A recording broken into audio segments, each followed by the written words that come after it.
Karamihan sa atin, pagkatapos ng isang intimate moment, ay agad nagpapahinga, minsan tulog agad, minsan scroll muna sa phone.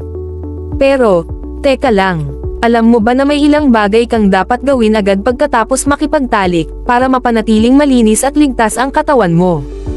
Hindi ito tungkol sa pagiging praning o maarte, ito ay tungkol sa tamang pangangalaga sa sarili.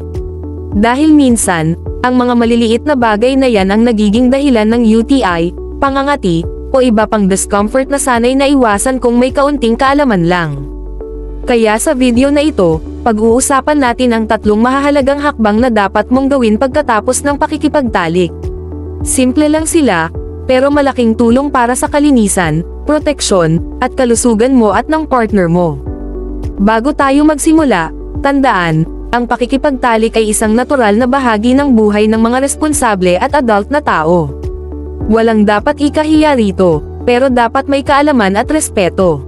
Ang kalinisan at pangangalaga pagkatapos ng intimacy ay hindi lang tungkol sa physical health, kundi pati na rin sa emotional care para sa isa't isa. So, ready ka na? Simulan natin ang unang dapat mong gawin. Step number 1, linisin ang iyong sarili.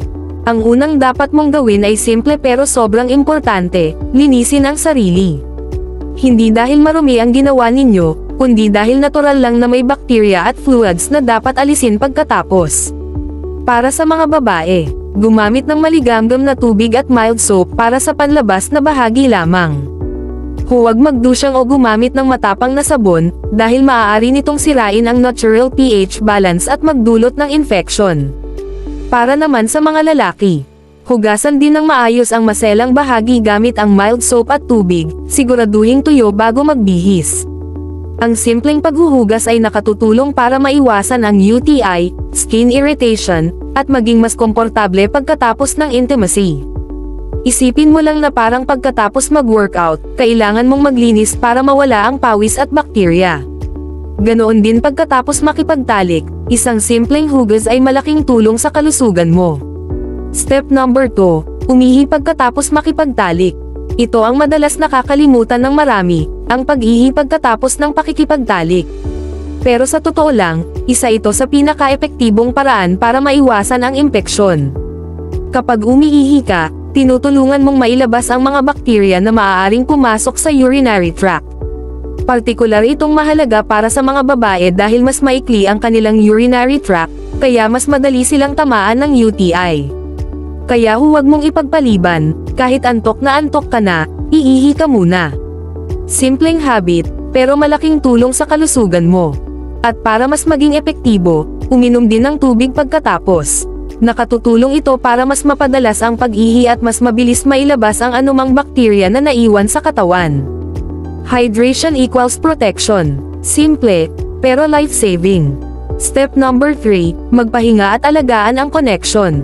Pagkatapos ng pakikipagtalik, hindi lang katawan ang dapat alagaan, kundi pati ang emosyon.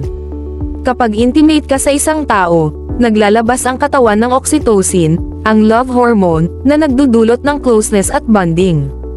Kaya huwag agad bumalik sa phone o TV. Maglaan ng oras para magyakapan, magkwentuhan, o magpahinga ng magkasama. Hindi ito drama, ito ay bahagi ng emotional hygiene. Nakakatulong ito para mas mapatatag ang inyong connection at maiwasan ang awkward o disconnected feeling pagkatapos. At syempre, huwag kalimutang magpahinga. Ang katawan ay naglabas ng energy at hormones, kaya kailangan nitong mag-recover.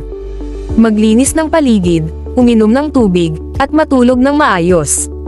Ang sapat na tulog ay nakatutulong sa hormonal balance at nagpapalakas ng immune system, perfect combo para sa overall wellness. Bonus tip, maging mapagmatsyag sa kalusugan. Kung makaramdam ng kakaiba, tulad ng pangangati, hapdi, o kakaibang discharge, huwag baliwalain. Hindi ito nakakahiya. Ang maagang pagpunta sa doktor o OB-GYN ay makatutulong para maagapan agad ang anumang infection. Mas mabuting maagapan kaysa mapabayaan. Iyan ang tunay na tanda ng isang responsableng adult. Ang pagiging responsable ay hindi lang habang nasa moment, kundi pati pagkatapos nito. Ang tunay na maturity ay nakikita sa pag-aalaga sa sarili at sa partner. Kaya tandaan mo, 1. Linisin ang sarili. 2. Umihi pagkatapos. 3. Magpahinga at alagaan ang connection. Minsan, ang mga simpleng bagay na ito ang pinaka-importante. Maging responsable, maging maingat, at higit sa lahat, maging aware sa iyong kalusugan. I-comment mo kung alin dito ang bago sa'yo o madalas mong nakakalimutan. Don't forget to like, share, and subscribe para sa mas marami pang Tagalog health and wellness content tulad nito.